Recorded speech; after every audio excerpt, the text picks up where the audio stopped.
et pour parler de ce premier anniversaire du Musée national de la civilisation égyptienne. Nous avons le plaisir d'accueillir au bout du fil M. Elhami Aziayet. Vous êtes expert en tourisme, vous avez beaucoup de titres, mais je vais me limiter à expert en tourisme. Bonjour M. Elhami. Bonjour. Alors, parlez-nous de ce musée, de son importance. Le musée de la civilisation, vous parlez. Oui, le musée national de la civilisation, oui. Absolument. Je pense qu'il est très important et j'ai beaucoup d'amis, de clients qui ont effectivement visité ce musée et ils sont très impressionnés. Ouais. D'une part, parce qu'il donne quelque chose une vision entière de ce qu'est l'Égypte. Ça, c'est très important. Depuis la préhistoire, depuis le squelette qui date de 15 000 ans jusqu'à aujourd'hui. Et ça, c'est important parce que ça prouve ce que c'est qu'être égyptien. Ensuite, et ça, je trouve fantastique, la manière dont sont disposées les momies royales, et avec les statues, avec le jeu de lumière, c'est absolument extraordinaire. Et puis, quand on rentre à l'intérieur pour voir, on a l'impression que c'est royal. Et quand on va visiter ça, c'est royal. Chose, ça vous donne l'impression, et puis on a la chair de poule, quoi. Et on se sent vraiment en présence de Pharaon. Alors je pense que c'est absolument nécessaire. Et puis, l'autre côté qui est très intéressant, c'est que c'est du côté est du Caire. Pourquoi je dis ça? Parce que très souvent, des clients, ça c'est purement technique, quand ils viennent de Luxor, ils repartent le lendemain matin, parce que tout le monde pour l'Europe repart le matin. Alors, ils ont l'après-midi libre. Donc, ce qu'ils peuvent faire, c'est facilement de visiter ce musée.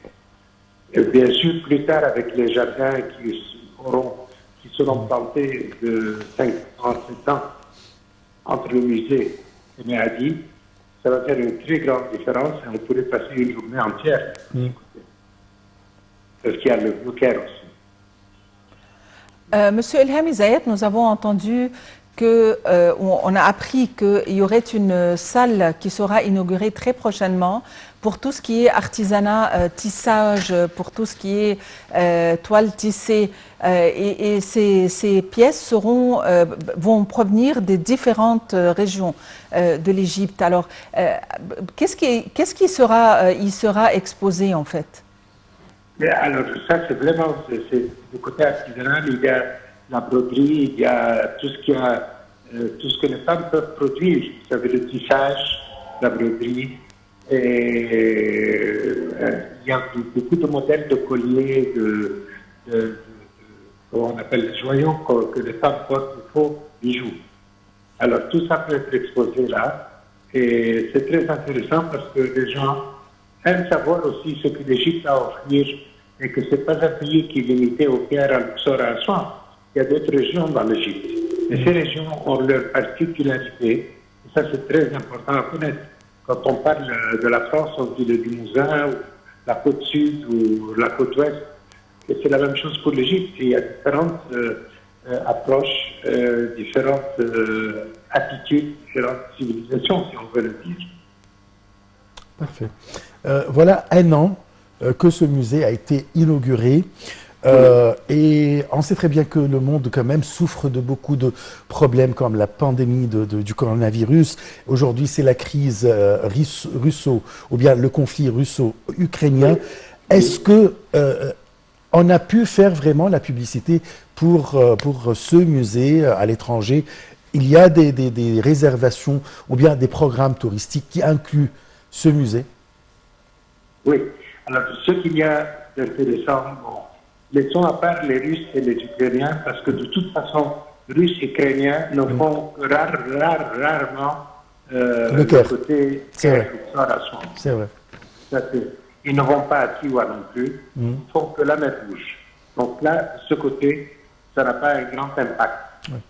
Par contre, ce que nous observons aujourd'hui, c'est l'accélération dans la reprise des voyages des Américains, des Nord-Américains, c'est-à-dire Mexicains même, puisque c'est le nord de l'Amérique, du Canada, de l'Amérique latine. Ça, c'est très important. Et ensuite, de l'Angleterre, ça reprend. Je parle de ce qui est culture.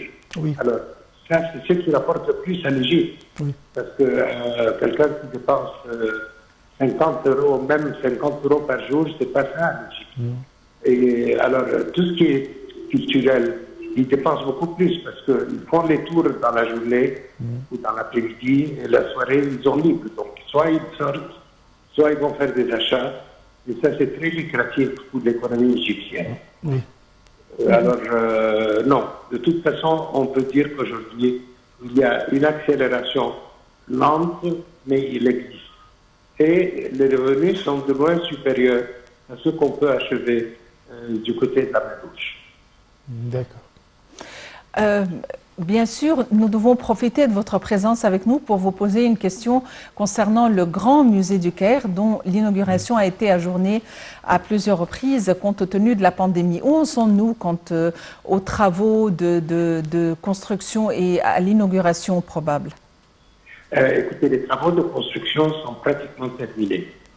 Maintenant, on est en train de disposer des derniers artefacts, des derniers objets qui manquent. Et ça, ce sera très bientôt fini. L'inauguration, ça c'est un grand point d'interrogation parce qu'il faut que beaucoup de choses aient lieu. Par exemple, il faut qu'il y ait un peu la paix entre l'Ukraine et la Russie. Parce que nous voulons attirer tous les principaux présidents, rois, pour venir visiter ce musée. Ça doit être un événement extraordinaire. Et puis il y aura une journée, comme nous savons, avec un prix très élevé pour les très VIP. Donc ça nécessite qu'il y ait un accord, que les gens puissent voyager, qu'il n'y ait pas de problème, qu'il n'ait pas peur de voyager. Donc je pense que une fois que le gouvernement va trouver un créneau qui est très faisable, ils vont l'utiliser pour inviter de grandes personnalités. Il faut dire que tout le monde attend l'inauguration de ce musée. Je vais parler un peu technique concernant les guides touristiques égyptiens qui ont l'habitude des visites et des explications de l'ancien musée ou bien du musée d'El Tahrir. Alors, est-ce qu'il y aura une formation pour les guides pour comment expliquer et comment visiter le tour, faire le tour de ce grand musée avant l'arrivée des touristes? Écoutez, soyons très honnêtes. Les guides n'aiment pas être guidés. Donc, c'est un point très bonne réponse. Donc il faut le faire avec certaines astuces, d'une manière très délicate pour ne pas les gêner. Les objets qui sont disposés à l'intérieur du musée sont connus, donc ils peuvent très bien parler des objets. Mais l'idée, c'est de mettre en sorte que tout soit un seul, qu'on voit l'unité qu'il y a dans la pensée, et comment le musée a été conçu avec ses différents stages et les différentes expositions à l'intérieur, parce qu'il y a une partie pour le monde, il y a une partie aussi pour les autres. Donc, il faut avoir une idée de la philosophie. Cela peut être exécuté de deux manières. Soit à l'intérieur de lectures, de personnes qui vont donner des conférences. Oui. Pourquoi on a pensé faire le musée comme ça? Ça, c'est très important. Et ça ne va pas être dans la forme d'une formation, mais plutôt de conférence. Parce que si vous me dites assister à une conférence, je le ferai avec plaisir. Oui. Si vous me dites assister à un cours, je vous dis je suis un guide, je connais tout. Oui, c'est vrai. Les Égyptiens connaissent tout de toute façon. Donc, c'est vrai. Il faut vraiment être délicat avec eux et leur dire non. Ça, c'est des conférences pour discuter de ce qu'on a fait. Et à ce moment, dans la partie où il y a des questions, c'est là qu'on peut répondre aux questions des guides qui seront assez intéressés par ce projet. Oui, très bien.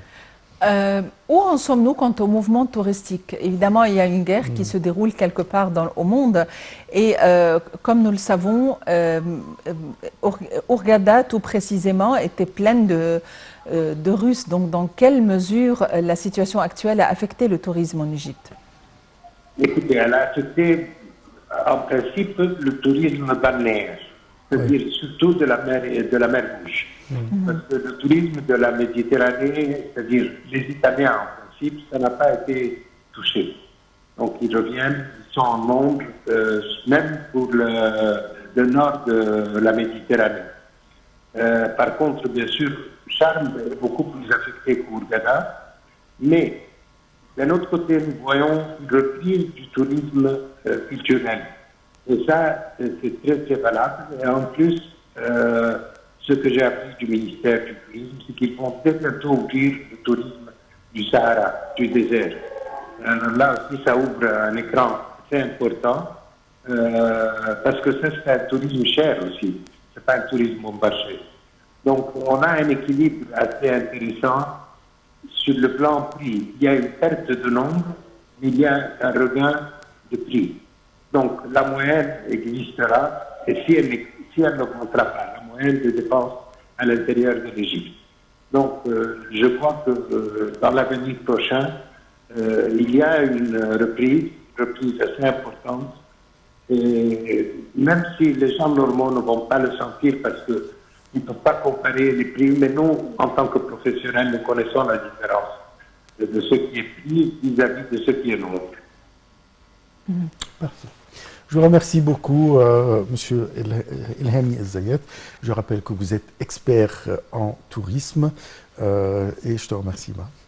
Merci Ashraf, merci à vous tous. On a passé en revue très brièvement les derniers développements du musée national de la civilisation, du Grand Musée du Caire, les probabilités de l'inauguration, la situation touristique. Donc tel était le sujet de notre débat. Merci de nous avoir suivis. Très bonne fin de soirée ou de journée plutôt à tous et à la prochaine.